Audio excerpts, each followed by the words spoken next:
அம்மா, நான் உங்கள் மேலே எனக்கு சந்தேகம் வருதுமா. ஏம்மா, எவ்வளோ பேர் வந்தாங்க, ஒருத்தராவது நன்றியோடு உன்னை திரும்பி பார்க்குறாங்களா? எத்தனை முதலமைச்சரை இந்தியாவில் உருவாக்கியிருப்பேன். 5 கவர்னர் வந்து வழிபட்டிருக்காங்களே, எத்தனை அமைச்சர்கள், எத்தனை மடாதிபதிகள், எத்தனை பீடாதிபதிகள். இந்த 38 வருஷத்தில் ஒரு 1000 சாமியார்களை பார்த்துருப்பேன். ஒரு 25 மடாதிபதிகள், 25 பீடாதிபதிகள், ஒரு 25 சித்தர்கள் வந்திருப்பாங்க. இந்த உலகமே திரண்டு வந்த சன்னிதானம் தான் இது. நான் நினச்சிருந்தா இது தங்க கோயிலாக உருவாக்கியிருக்க முடியும். நான் நினச்சிருந்தா இது வெள்ளி கோயிலாக உருவாக்கியிருக்க முடியும். ஏன்னா என்னை வந்தவங்க பூரா என்னை ஏமாற்றி அம்மாவை ஏமாத்தினவங்களாக இருந்துட்டாங்க. நான் விளம்பரம் இல்லை சார். இந்த கோயில் திருவண்ணாமலை கிரிவலப்பாதையில் என் பேர் விளம்பரம் கிடையாது. இந்த கோயிலே தெரியாது, எந்த ஊருன்னு கேட்குறான். 38 வருஷம் ஆகுது. இத்தனை முதல்வர், இத்தனை கவர்னர், முன்னாள் பிரதமர் தேவகவுடா நரசிம்மராவ் குடும்பம் வந்தவங்க இது எந்த இடத்துல இருக்குதுன்றாங்க. டெல்லி சந்திராசாமி இந்தியாவிலே உலகத்திலே பெரிய சாமியார், 2 நாள் பூஜை பண்ணார். கர்நாடகா தென்னிந்தியாவிலே பெரிய சாமி பாலகங்காதர சாமி, தென்னிந்தியாவிலே பெரிய சாமியார். அவருக்கு நிகர இங்கே ஆளே கிடையாது. எத்தனை பேர். ஏம்மா, நீ பழம் கொடுக்குறியே, பூ கொடுக்குறியே, அது அருள்மணி மகன் உன் பிள்ளைக்கு இல்லையா? என்னை ஏம்மா ஆட்டி படைக்கிற? நேற்று ராத்திரி சொல்கிற எவங்கிட்டையும் நீ வீடியோவில் 100 ரூபா போடு, 500 ரூபா கொடு, 1000 போடு. என்ன ஏசை எடுக்க மாட்டேம்மா. அதுதான் சொல்லிட்டேன். சத்தியமாக இனிமேல் உங்கள்கிட்ட ஏசை எடுக்க மாட்டேன். அவசியம் இல்லை. நான் அம்மாவை நம்புகிறேன்.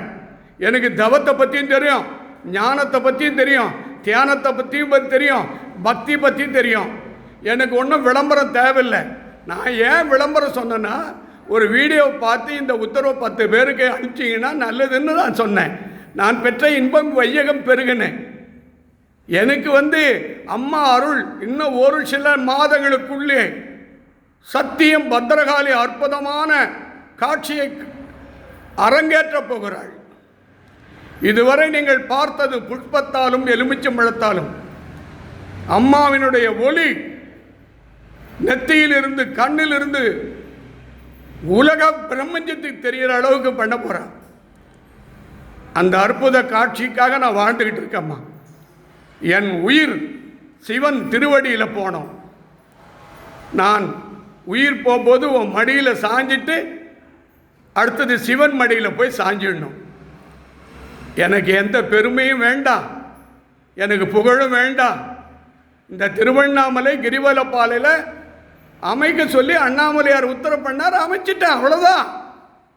இந்த கோயில் எவ்வளோ காலம் இருக்கிறது, எவ்வளோ வருஷம் இருக்கிறது எனக்கு தெரியாது. நான் மனுஷன். அம்மா அருள் இருந்தால் நடக்க போகுது.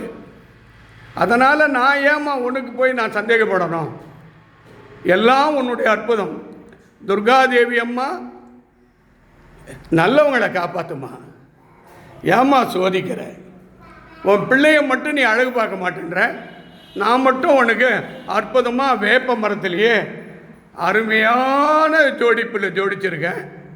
ஆனால் நீ உன் பிள்ளைக்கு வள்ளலார் அருள்மணிக்கு நீ ஒரு அற்புத சக்தியை கொடுக்க மாட்ட, ஞானா சக்தி கொடுக்க மாட்ட, கிரியா சக்தி கொடுக்க மாட்டேன், யோகா சக்தியை கொடுக்க மாட்டேன். நான் சில பேர் நினச்சிக்கிட்டு இருக்காங்க, இந்த பூ வர வைக்கிறது, பழம் வைக்கிறது சாமி சித்து விளையாட்டில் பண்ணுறார். சித்து விளையாட்டு சத்தியனை ஜெயிக்காதுங்க. அது சில நேரத்தில் சில சன நேரம் மறைஞ்சு போயிடுங்க. இது அம்பாள் பத்திரகாளி சூலத்தை தூக்கிடுவா, நாக்கு உள்ளே இழுத்துறோம், கை கால் விழுந்துடும். புரிஞ்சுக்குங்க.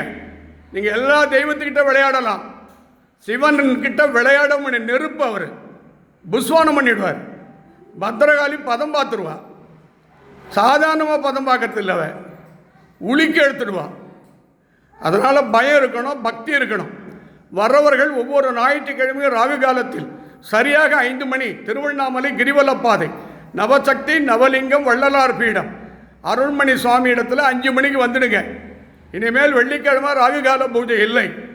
இந்த பூஜைக்கு உதவி செய்த குசேலர்களுக்கு என் நெஞ்சார்ந்த நன்றியை தெரிவித்துக் கொள்கிறேன்.